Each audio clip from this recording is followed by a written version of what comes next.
Welcome everyone. My name is Raul Vides with SHPE UNT, and I'm here with Brenda Lizarraga. and this is Membership Spotlight.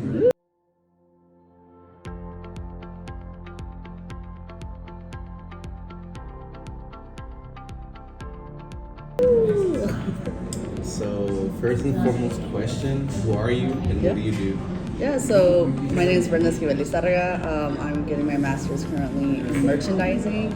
I'm heavily involved on campus with Political, obviously SHPE, and the Student Alumni Association. I'm also vice president of student engagement for the Latinx Alumni Network, so very busy. What has brought you into college and what were some obstacles you had at the time? What brought me into college basically was my parents, specifically my dad, who was like, I want y'all to go to college. And so at that point I was like, well, what do I do? Like, what exactly? As every college student does, like, I don't know where I should go, if I'm taking the correct path. Sometimes I'm still like that too, but I think it's always, when you're going through school, I think and you're finding your niche, I think it's really awesome to see like you blossom or like yourself blossom and other people around you blossom with the career that they really want to do. So I think that's really lovely. So I noticed that you're currently in your master's. What interested you in pursuing your master's? Pursuing it, I think it was a lot for me just still wanting to learn in my career path with like merchandising in general. I think merchandising has a lot to do with just every field and every direction, and so I wanted to get more experience and learn more about the industry, and just do a little bit of research in the back, and just obviously gain a little bit more money, because I think education is a powerful thing, and I think the more that you continue, the further someone can get in life. It's something that I wanted to do personally, and I think it has benefited me in some sorts. How did you come across SHPE, and what is something that you're most grateful for being involved in organization? Yeah, so I came across SHPE through Jaime, so shout out Jaime. But he basically was like, hey, there's SHPE, come with me. Like, if I'm gonna join for Political, you're gonna join SHPE with me. And I was like, okay, I was like, what up, homie? I was like, all right. And then I started seeing y'all a lot at the library, and I really love the atmosphere that y'all give in SHPE. I love the familia aspect of it, the aspect of where you're not ever alone and you always have someone with you. And so I love seeing like the beautiful friendships y'all have, especially I don't go to Discovery Park, but when I do hear y'all at Discovery Park, y'all are always together, and so I think that's just really lovely. That's something that I love in this in the little group with y'all. And so I just been happy to be with y'all and just enjoying every aspect with y'all, even though I'm not an engineer. And so learning and growing from y'all, I think it's been really amazing so far. Thank you. Yeah. What's been one of the darkest moments that you have encountered growing up, and what's a lesson you've learned through that moment? A dark moment? Let's see. I think just struggling in school. I think that's one of my darkest moments, where I was just like, especially through like my anxiety and like my mental health. It was just like anxiety, my panic attacks, stress. There was a point in time where I did have to drop out of UNT and for my undergrad, and basically was like, well, where do I go from here? Do I stop school for the semester, or do I go back to my community college, finish my associate's degree? Because at that time I was doing both my bachelor's and my associate's degree, and I just didn't know what was going on. And so I decided within the 2 weeks, because I had 2 weeks to decide basically if I wanted to go back to school, and obviously I did. I struggled through it a lot, where I'm still learning through my mental health issues. I'm still learning how to give myself breaks, and telling myself no, you need to back off a little bit and just relax. But it's been learning, and mental health is always a growing thing, and it's you're learning as you go. And sometimes your old habits for dealing with it aren't the same as they are today. So it's constantly growing, but it's been, first of all, I'm glad I came back to school, glad I came back to UNT at least, to be able to finish my bachelor's degree. Because at that time I was like, I don't know if I can make the 4-hour commute from Austin. So I was like, I can't do this, and I was going back home every weekend, basically, during the first couple weeks of school during that time. So I was just like, you know what, I'm gonna give myself a break. Got 2 weeks to decide whether I wanted to go back. And I ended up doing it. I ended up finishing my associate's degree and then came back for my bachelor's. So, I pursued. But my friend did too. I mean, he's still in. That's really cool though. I never really hear that type of story. Yeah, it's very hard. A lot of people, you see a lot of people just like, you know what, I'm just gonna stay home. I'm done. Recover on my mental health. I don't recommend, if you need to work on your mental health, work on it.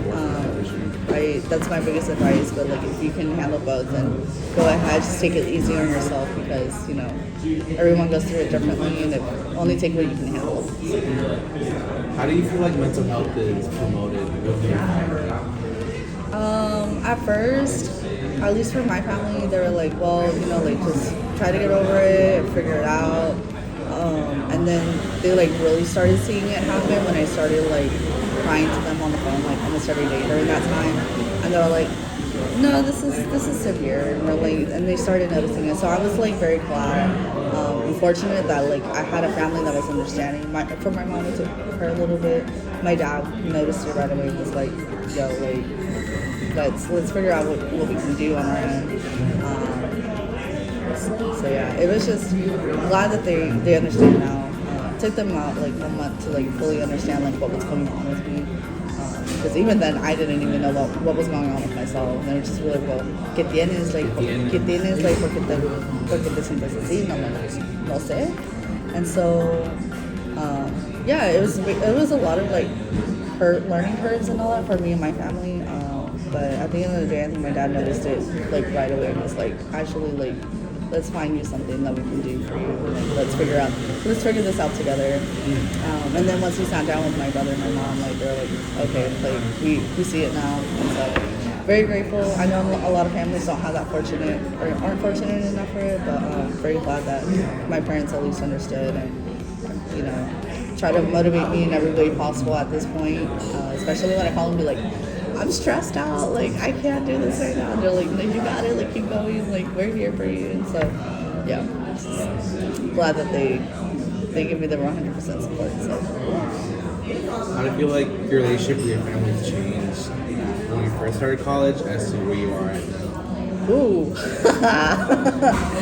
So, like I said, I'm from Austin.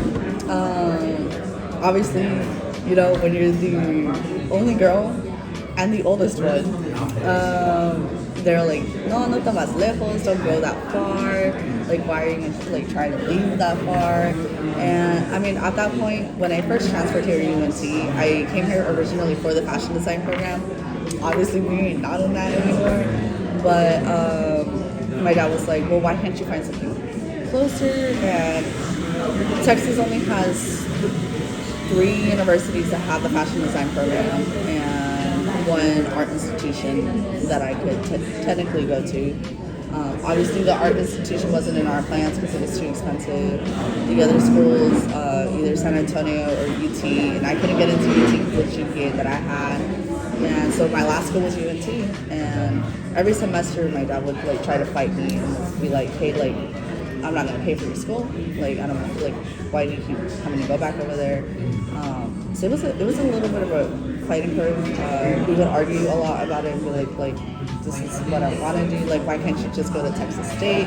Because obviously, Texas State is it's super close to us. And I was like, no, it's not the campus for me. There's not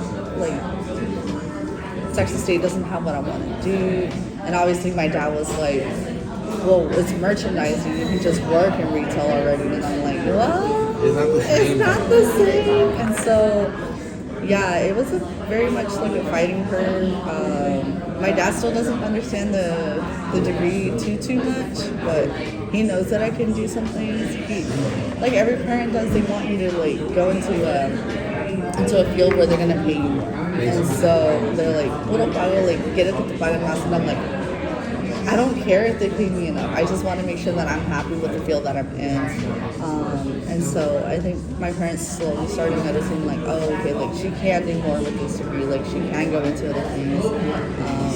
So, you know, the plan, obviously the end goal is to like get into the sports industry again and then just, you know, continue from there. But yeah, it's been very much a fighting curve. Thankfully, my parents are now supportive. My mom was always supportive, but my dad was like, well, why, you know? But I'm like, Dad, I promise you, like, you know, I'm gonna see like it's gonna, you know, pay off. It's gonna pay off, and like we're gonna make it through. Like I may not make as much money as you, like my brother does, but like, you know, at the end of the day, I'd rather be happy. And so he understands that now, and he's 100% supportive. Especially right now with my master's degree, we had agreed to like for me to like get loans and like pay for my own college. But then after I think probably a month, like right when like I had to pay for like classes came around, my dad was like, "We have nothing to do with this. Like, don't worry about it. We got you." He's like, "I'll pay for it." And so I was like very grateful because you know, my dad paid for me and my brother's college. So I knew he's hardworking. He tries to do the best that he can and what he can. And obviously, we don't come from like a rich family. We're just, you know, whatever we have and what we get, whatever he gets paid, he puts it into our school so he can pay off for like our college. So I've been very grateful for that, and I feel like I owe him so much because he's put me through like college for like the past 8 years. And so I'm like, shout out to my dad. Shout out to dad because, you know, he got us through college, and you know, right now he's like, yeah, we're almost done. And I'm like, yeah, we're graduating. I was like, we are graduating because you paid for my college and you have been in this process with me. So yeah, I was like, it's not just me. It's not like you paid for it. Like you are also part of my college experience. So like, you know, like thank you. And so I was like, los tres, as in like me, my mom, and my dad. I was like, we are paid. Like we are all graduating. We're walking together. So yeah, so he's excited. So. What does the term familia mean to you? Familia, I think it's a lot of like unity and like you know, that brotherly sisterly love of like you know, obviously you're gonna bicker and like, you know, have your little fights here and there, but I think that's what builds us, and especially with SHPE, you know, we are always like constantly together. We're always gonna like, even if there's something that's like wrong with us, we like will end up making like, you know, just being friends at the end of the day, being very supportive of one another. Like at the end of the day, we want to see everyone succeed, and I think that's the biggest thing with like what family is, like seeing each other succeed, being there and supportive for one another, and you know, just having that bond, even like, you know, continue to build that bond off like from what you started from. And I think that's just, I feel like that's what family is for me.